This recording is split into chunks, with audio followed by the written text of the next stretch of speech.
శుక్లాంబరధరం విష్ణుం శశివర్ణం చతుర్భుజం ప్రసన్నవదనం ధ్యాయేత్ సర్వవిఘ్నోపశాంతయే అగజానపద్మార్కం గజాననమహార్నిశం అనేకదంతం భక్తానాం ఏకదంతముపాస్మహే. ఓం గం గణపతే నమః. ఓం శ్రీమాత్రే నమః. ఓం శ్రీ గురుభ్యో నమః. మా ఆది ఆస్ట్రాలజీని చూస్తున్నటువంటి మీ అందరికీ పేరు పేరున నా హృదయపూర్వక నమస్కారాలు. అంతేకాదండి, విదేశాల్లో కూడా ఉంటూ నా వీడియోస్ని చూస్తూ నాకు ఫోన్ చేస్తున్నటువంటి శ్రేయోభిలాషులందరికీ శ్రేయోభిలాష అంటారు సరా, అంటే నన్నంటే ఇష్టపడే వాళ్ళందరికీ కూడా నా హృదయపూర్వక నమస్కారాలండి. అంటే చాలామంది మీకు ఫోన్ చేస్తుంటారు, నా శ్రేయస్సు కోరి మీరు చేస్తున్నారు. చాలా థ్యాంక్స్ అండి. అందరికీ నా హృదయపూర్వక నమస్కారాలు.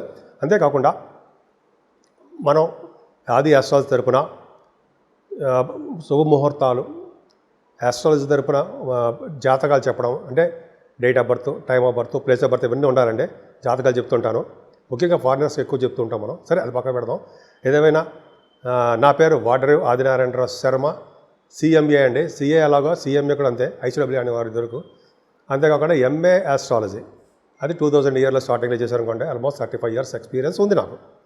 ప్రొఫెషనల్గానే కాస్ట్ అకౌంటెంట్ కాబట్టి సింగరేణి కాలేజ్లో ఆ కాలరీస్లోనే సీనియర్ అకౌంట్స్ ఆఫీసర్గా నేను రిటైర్ అయ్యాను. అది పక్కన పెడితే మీరు నాకు ఫోన్ చేయాలనుకుంటే 7075389589 7075389589. అంతే కదండి. ఇప్పుడు మనం జూలై నెలలో 1వ తారీఖు నుంచి 15th వరకు 15 రోజుల పాటు గ్రహాలు ఇచ్చే ప్రభావము ఎలా ఉంటుందో ఇప్పుడు మనం తెలుసుకుందామండి. ఇప్పుడు మనం వృషభ రాశి గురించి తెలుసుకుందామండి. వృషభ రాశిలోనే మీ రాశ్యాధిపతి శుక్రుడు బ్రహ్మాండంగా ఉన్నాడు. రాశిలో శుక్రుడు ఉన్నాడంటే అసలు వృషభ రాశి వారికే ఎందుకున్నారంటే చాలా బ్రహ్మాండంగా ఉందండి. ఒక 2 సంవత్సరాలు, లాస్ట్ ఇయర్ అలాగా ఉంది, ఈ సంవత్సరం కూడా అలాగా ఉంది. మీకు చాలా బాగుంటుంది. ముఖ్యంగా శుక్రుడు ఉండడం వల్ల అందంగా ఉండడము, ప్రతి పనిలోనూ విజయవంతంగా ఉండడము, ఎప్పుడు సంతోషంగా ఉండడానికి అవకాశాలు ఎక్కువ ఉండడము, బంగారు ఆభరణాలు కొనుక్కోవడానికి అవకాశాలు ఎక్కువ ఉంటాయండి. ముఖ్యంగా సినిమా రంగంలో ఉన్న వాళ్ళకి బాగా ఉంటుందండి. నేమ్ అండ్ ఫేమ్ బాగా ఉంటుంది. సినిమా ఆపర్చునిటీస్, టెలివిజన్ ఆపర్చునిటీస్ మనం వెతుక్కుని రావడానికి అవకాశం ఉంది. ద్వితీయ భావంలో గురు రవులు బ్రహ్మాండంగా ఉన్నారు కదండి. 4th house లార్డ్ ద్వితీయంలో ఉన్నాడు, అలాగే గురుడితో కలిసి ఉన్నాడు. అద్భుతం. అంటే ఏంటంటే జనరల్గా 2nd house లార్డ్ 4th భావంలో ఉన్న 4th house లార్డ్ జనరల్గా 2nd house lord 4th house lord 2nd house అంటే జనరల్గా వీళ్ళు ఫారిన్ కంట్రీస్ వెళ్తూ ఉంటారని, బాగా ధన సంపాదన ఉంటుందని, కుటుంబంలో వృద్ధి కలుగుతూ ఉంటుందని జరిగింది. మీకు అలాగే జరగబోతుంది. నెమ్మదిగా మీకు గోల్డ్ ఆభరణాలు, బంగారు ఆభరణాలు, స్పీడ్గా మాట్లాడాలి, స్పీడ్గా నడవడాలు ఇవన్నీ ఉంటాయి. బంగారు ఆభరణాలను మీరు వృద్ధి చేసుకుంటూ ఉంటారు. అమ్మ బాబాయ్, బంగారు ఆభరణాలా ₹1,00,000 వరకు ఉంది కదండి అనుకుంటాం. అవే మీరు కేర్ చేయరు. వృషభ రాశి వారికి గురుడు కానీ రవి కానీ ఇవ్వాలనుకుంటే ఎంత ఖరీదైనా సరే మీరు కొనుక్కొని తీరుతారు. అది నేను సరదాగా చెప్పనండి. సరదా కోసం చిట్ చాట్ ఏమి ఉండవు. నేను చెప్పింది కరెక్ట్గా ఉంటుంది అనమాట. అంతేకాకుండా గురు ప్రభావం కూడా అంతే. గురువు వల్ల కూడా మీకు మంచి చదువు రావడము, అలాగే ఐశ్వర్య ప్రాప్తి ఉండడము, మొగ సంతానం ఉండడానికి అవకాశాలు ఎక్కువ ఉండడము. ద్వితీయ భావంలో గురుడు ఉన్న వాళ్ళకి జనరల్గా ఫస్ట్ ఇష్యూ మగపిల్లలు ఉండడానికి అవకాశం ఉంటుందండి, ఏ లగ్నమైనా సరే. అలాగే వాళ్ళకి చదువు కూడా బాగా వస్తుంది. ఇప్పుడు మీకు చదువు బ్రహ్మాండంగా వస్తుంది. అలాగే మీరు ఎక్కడికి వెళ్ళినా పూజింపబడతారు, రాజ్యపూజ్యం జరుగుతుంది సార్, అలా ఉంటుంది. అలాగే బుధుడు 2nd house లార్డ్ బుధుడు ఉన్నాడంటే అంటే మీరు ప్రయాణాలు చేయడం వలన బాగా ధన సంపాదన, అలాగే మీ తోబుట్టువుల వలన మీకు ధనప్రాప్తి, అంటే మీ తమ్ముళ్ళు కానీ మీకు డబ్బులు ఇవ్వడానికి అవకాశం ఉంటుందండి. మీకు అదే ఫైనాన్షియల్గా కాకపోయినా మీకు మంచి చేయడానికి అవకాశం ఉంటుంది. ఎక్కువగా ప్రయాణం చేస్తారు. వార్తా సంస్థల్లో వార్తా సేకరణలో నిపుణులు ఉంటారు. మీరు నిపుణత్వం అంటే ఏంటంటే వెల్ ఎక్స్పీరియన్స్డ్ పర్సన్స్ అని అర్థం అన్నమాట. టాలెంటెడ్ పర్సన్స్ అని అర్థం. అంటే బహుశా మీరు టెలివిజన్ రంగంలోనే ఎక్కడో మీరు బాగా మాట్లాడడమో, వార్తలు చదవడమో, మొత్తానికి ఏదో మీకు ఒక టాలెంట్ ఉంది. బుధుడు 3వ భావం ఉన్నాడంటే చాలా మంచిదండి. అంతేకాకుండా కేతుడితో కలిసిన కుజుడు కూడా మీకు 4th భావంలో ఉన్నాడు కాబట్టి మీ రాశికి మంచివాడు కాకపోయినా 7వ 4th భావంలో ఉన్నాడు. ఇది కానీ ఇండికేషన్ కూడా అంతే రెండో ఫారిన్. అంటే ఎలా చూసినా కూడా మీకు అవకాశాలు ఉన్నాయి. బహుశా మీ జాతకాలు రీచ్ వెళ్ళి తీరుతారు. నేను ఒకసారి శాస్త్రంలో ఎలా ఉందో అని చెప్తానండి. ఎన్నిసార్లు చెప్పాల్సిన అవసరం లేదు మీకు. ఏదైనా 4th భావంలో కుజుడు ఉన్నాడు అంటే జనరల్గా మంచిది కాకపోయినా ఫారిన్ కంట్రీస్ తీసుకెళ్తాడు. అలాగే చదువులోనూ కొన్ని విషయాలు ఆటంకాలు చేసినా, కొంతమందికి మాత్రము ఈ రియల్ ఎస్టేట్ సరే భూములు, వాహనాలు, కొంతమందికి గృహ సౌఖ్యం కొనుక్కోవడానికి అవకాశాలు ఉన్నాయి, లేకపోలేదు. ఏమైనా అండి ఎంతైనా చూసుకుంటే మీ సంతానం విషయంలో కొద్దిగా ఇబ్బంది కలగడానికి అవకాశం ఉందండి. ముఖ్యంగా ఆడ సంతానం అంటే ఆడపిల్లలు ఉన్న వాళ్ళకి కొద్దిగా శనీశ్వరుడు చూడడం వల్ల కొద్దిగా సంతానం వలన బెంగ పట్టుకుంటూ ఉంటుంది. అది పెళ్ళిళ్ళు కాలేదనో, అయితే ఉద్యోగం రాలేదనో, ఉద్యోగం కోసం వెయిట్ చేస్తున్న ఆర్డర్స్ సరిగ్గా ఇంకా చేతికి రాలేదనో ఉంటుంది. ఏం భయపడకండి, మిగతా గ్రహాలు ఉన్నాయి. శనీశ్వరుడు పోతే మిగతా వాళ్ళు ఇవ్వరా?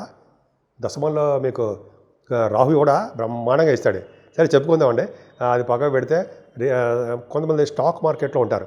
స్టాక్ మార్కెట్లో ఉన్న వాళ్ళకి లాసులు వస్తాయి తప్ప లాభాలు రానే రావు. ఏదైనానండి, మీరు కాంపిటీషన్ ఎగ్జామ్స్లో కానీ లేకపోతే ఇంటర్వ్యూస్ కానీ వెళ్తున్నప్పుడు వాటిలో విజయం సాధించడానికి అవకాశాలు గురుబలం వల్ల మీకు ఉంది, ఖచ్చితంగా ఉందండి. అంతేకాకుండా మీకు అంటే రోగాల వల్ల కానీ లేకపోతే శత్రువుల వల్ల భయం కానీ అటువంటివన్నీ తక్కువగా ఉంటాయండి. ఏదైనా న్యాయపరమైన విషయాల్లో మీరు ఫేవరబుల్ రిజల్ట్స్ రావడానికి ఎక్కువ మాత్రం అవకాశాలు ఉన్నాయండి. అద్భుతంగానే అది లేకపోలేదు. ఏదైనా వివాహాలు శుభకార్యాలు మీ ఇంట్లో చేసుకోవడానికి అలాగే మంచి మంచి కార్యక్రమాలు చేయడానికి అంత అవకాశాలు ఉన్నాయి. ఇప్పుడు వివాహాలు చేయరు కదండి అంటాం కదా, కరెక్టే. ఈ నెలలో వివాహాలు చేయరు. కాకపోతే అంటే రాబోయే కాలంలో వివాహాలు కుదిరిపోవడము, రాబోయే కాలంలో చేసుకోవడము, ఇవన్నీ బాగున్నాయి కదండి. మీ భార్యాభర్తల యొక్క అనురాగం బాగుండడము, అలాగే మీకు సంపూర్ణమైన ఆరోగ్యవంతులుగా ఉండడము, తలవంతలముగా వచ్చే ఆస్తిపాస్తులు రావడము ఎంతో బ్రహ్మాండంగా ఉంది. అంతేకాకుండా సంపూర్ణమైన ఆరోగ్యంగా ఉండడమే కాకుండా సేవకాజనం అద్భుతంగా ఉన్నారు కదండి. ఏమైనా నైన్త్ హౌస్ లార్డ్ విపరీతమైన బలంగా వక్రగతిలో బాగా ఉన్నాడండి, లాభస్థానంలో ఉన్నాడు. అంటే ఖచ్చితంగా మీరు ఏ యూనివర్సిటీస్లో అనుకుంటారో ఆ యూనివర్సిటీస్లోనే మీకు చదువు రావడానికి అదే సీట్ రావడానికి అవకాశం ఎక్కువ ఉందండి.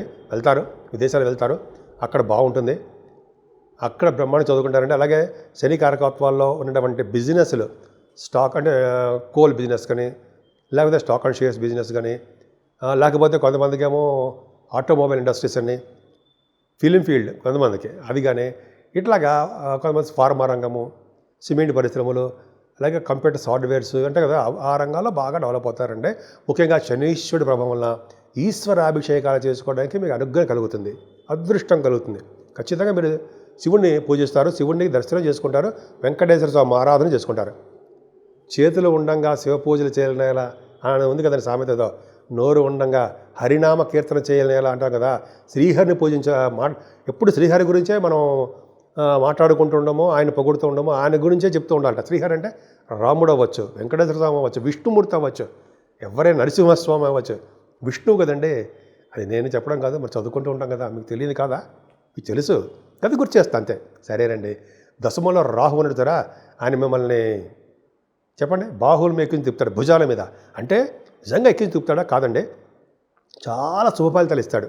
అంటే ముఖ్యంగా డాక్టర్స్, వృషభ రాశిలో ఉన్నవాడు డాక్టర్స్ వృత్తిలో బ్రహ్మాండంగా సక్సెస్ అవుతారు. మీ జాతకాలు కూడా చూసుకోండి. దశమస్థానంలో జనరల్గా రాహు ఉంటే కుంభరాశిలో ఉండాలి, వాయుతత్వ రాశిలో ఉండండి. అంటే జనరల్గా వాళ్ళు ప్రొఫెషనల్గా డాక్టర్స్ సంబంధించిన వ్యవహారాలు ఉంటారు. కుజుడు దృష్టి కూడా ఉంది కాబట్టి ఆపరేషన్స్, మీరు ఏదైనా ఆపరేషన్స్ చేశారంటే సక్సెస్ అయి తీరుతుందంతే. అది సామాన్యం ఏం కాదండి, కుజుడు కూడా చూస్తాడు కాబట్టి. పైగా ఫ్లైట్లో ఎక్కి తిరుగుతారండి మీరు. గురు దృష్టి కూడా ఉంది సక్సెస్ అవ్వడానికి. అంటే దశమస్థానానికి ఇంత బలమైన ప్లానెట్స్ చూడడము, అంతకంటే అవుటర్ ప్లానెట్గా విపరీతమైన బలవంతుడైన రాహు ఉండడం గొప్ప అదృష్టం అండి.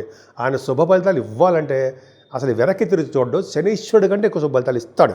పైగా మీరు ఫ్లైట్స్ రంగంలో పనిచేసే వాళ్ళకి కానీ, అంటే విమాన సంస్థలు పనిచేసే వాళ్ళకి, వాళ్ళు చాలా మీకు ప్రొఫెషనల్గా బాగా డెవలప్ అవుతారండి. ఇందా చెప్పిన డాక్టర్స్గా కాకుండా గవర్నమెంట్ ఆర్గనైజేషన్స్లో ఉన్న వాళ్ళకి, రాజకీయ నాయకులకి, ప్రజాసేవ, ప్రజాభిమానం దండిగా నిండుగా బ్రహ్మాండంగా ఉంటుందంటాం కదా. నిజంగా చాలా బాగుంటుందండి. ఇలా చెప్పుకుంటే లేకపోతే ఇంకా అలా చాలా చెప్పేసేస్తుంటాను నేను. సరే పక్క పెడదామండి. ఏమైనా లాభస్థానంలో శనీశ్వరుడు లాభంలో ఉంటాడండి. రాహు ఎంత బలవంతుడు, శనీశ్వరుడు కూడా అంత బలవంతుడే. పైగా వక్రగతిలో ఉన్న శనీశ్వరుడు చెడు ఫలితాలు విపరీతంగా ఇస్తాడు. చాలా కష్టాలు ఉంటాయి నవంబర్ వరకు కూడా, కానీ మీకు అవే ఉండవండి. ఇంకా అసలు శనీశ్వరుడు ఉన్నదానికంటే రెట్టింపు ఫలితాలు, మీకు మంచి ఫలితాలు ఇచ్చి తీరుతాడు. అంటే శనీశ్వరుడు కారకత్వాలు ఉంటే బిజినెస్లు కానీ, రాజకీయ రంగంలో కానీ, అలా మంచి మంచి వ్యవహారాలన్నిటి కూడా మీకు బాగా సక్సెస్ అవ్వడానికి మీకు ఎక్కువ అవకాశాలు ఉన్నాయండి. శనీశ్వరుడు, రాహువు, వృషభ రాశి వారికి వాళ్ళకి నిజంగా అదృష్టం ఏంటంటే శని రాహులే. పైగా ద్వితీయ భావంలో గురుడు. ఇక్కడ ఈ ముగ్గురు చాలరండి మీకు కోట్లలో సంపాదించుకోవడానికి. అంటే సంపాదించుకోవాలంటే ప్రేమ, అంటే మనకి ఎంత అవకాశం ఉంటే అంత డబ్బులు సంపాదించుకుంటాం కానీ సార్, చేయించుకుంటాం కానీ నిజంగా కోట్లు సంపాదిస్తామని మనం ఇలాంటి ఇక్కడ ఎందుకుంటాం జాతకాలు చెప్పుకుంటూ సరదాగా అన్నాను. సో ఈ విధంగా నా వృషభరాశి కాదు చెప్తారు, జనరల్గా ఇలా మీకు బాగా ఉంటుందని చెప్తున్నానండి. సో ఏదేమైనా కాలసర్ప దోషంలో ప్లానెట్స్ ఉండిపోయాయి కాబట్టి అమ్మవారిని పూజించండి. ముఖ్యంగా సంతోషి అమ్మవారిని పూజించడం వల్ల నిత్య సంతోషంగా మీరు ఉంటారు. కనకదుర్గ అమ్మవారిని మనం జనరల్గా ఏంటంటే ఆ అమ్మవారికి అమావాస్య కానీ పౌర్ణమిపూట కానీ అభిషేకాలు చేస్తారండి, హోమాలు చేస్తారు. అదొకటి చేయించుకోండి, మంచి శుభఫలితాలు ఆటోమేటిక్గా వచ్చి తీరుతాయి.